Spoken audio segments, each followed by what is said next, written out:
ಇವತ್ತು ದೇಶದಲ್ಲಿ ನಮ್ಮ ರಾಜ್ಯ ಜಿಡಿಪಿನಲ್ಲಿ ಬಹಳ ವೇಗವಾಗಿ ಬೆಳೆದಿದ್ರೆ ಅದಕ್ಕೆ ಸಹಕಾರ ಕ್ಷೇತ್ರದ ಬೆಳವಣಿಗೆಯನ್ನು ಕೂಡ ಮುಖ್ಯ ಅಂತಕ್ಕಂಥದ್ದನ್ನು ಈ ಸಂದರ್ಭದಲ್ಲಿ ಹೇಳಲಿಕ್ಕೆ ಬಯಸ್ತಾ ಇದ್ದೇನೆ. ಇಡೀ ದೇಶದಲ್ಲಿ ಜಿಡಿಪಿನಲ್ಲಿ ನಾವು ಜಿಡಿಪಿ ಬೆಳವಣಿಗೆಯಲ್ಲಿ ಮೊದಲನೇ ಸ್ಥಾನದಲ್ಲಿರ್ತಕ್ಕಂಥದ್ದು. ನಮ್ಮ ದೇಶ ಕೃಷಿಕರ ದೇಶ. ಕೃಷಿನಲ್ಲಿ ನಾವು ಹೆಚ್ಚಾಗಿ ತೊಡಗಿಸ್ಕೊಂಡಿದ್ದೇವೆ. ಸುಮಾರು 65% ಹಳ್ಳಿಗಾಡಿನಲ್ಲಿ ವಾಸ ಮಾಡ್ತಕ್ಕಂಥ ಜನರು ಕೃಷಿ ಅವಲಂಬನೆಯನ್ನು ಮಾಡ್ಕೊಂಡಿರ್ತಕ್ಕಂಥದ್ದು, ಹೈನುಗಾರಿಕೆಯನ್ನು ಅವಲಂಬನೆ ಮಾಡ್ಕೊಂಡಿರ್ತಕ್ಕಂಥದ್ದು, ತೋಟಗಾರಿಕೆಯನ್ನು ಅವಲಂಬನೆ ಮಾಡ್ಕೊಂಡಿರ್ತಕ್ಕಂಥದ್ದು, ರೇಷ್ಮೆ ಅವಲಂಬನೆ ಮಾಡ್ಕೊಂಡಿರ್ತಕ್ಕಂಥದ್ದು,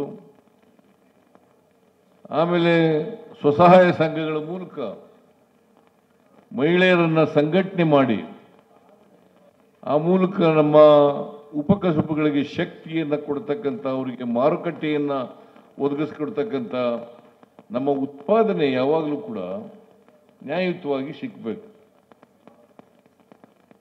ನಾವು ಮೊದಲಿಂದ ಕೂಡ ಹೇಳ್ತಾ ಇದ್ದೀವಿ, ರಾಜಣ್ಣನು ಕೂಡ ಇವತ್ತು ಪ್ರಸ್ತಾಪ ಮಾಡಿದ್ರು.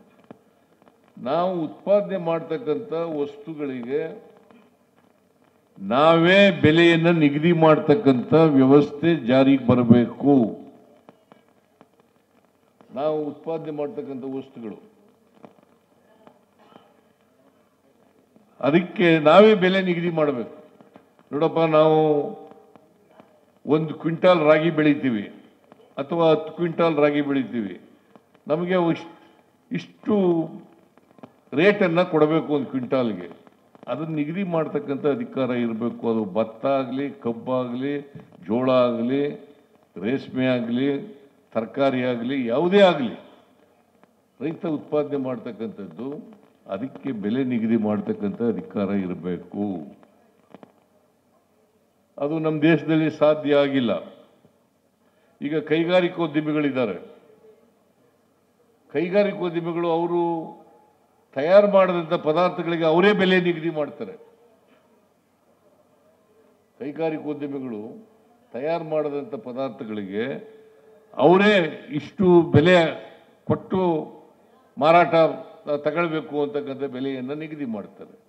ಆದರೆ ಕೃಷಿ ಪದಾರ್ಥಗಳಿಗೆ, ಕೃಷಿ ಉತ್ಪನ್ನಗಳಿಗೆ ಬೆಲೆ ನಿಗದಿ ಮಾಡ್ತಕ್ಕಂಥ ಅಧಿಕಾರ ಇನ್ನೂ ಕೂಡ ನಮ್ಮ ರೈತರಿಗೆ ಸಿಕ್ಕಿಲ್ಲ ಅಂತಕ್ಕಂಥದ್ದನ್ನು ನಾವು ಈ ದೇಶದಲ್ಲಿ ನೋಡಲಿಕ್ಕೆ ಸಾಧ್ಯ.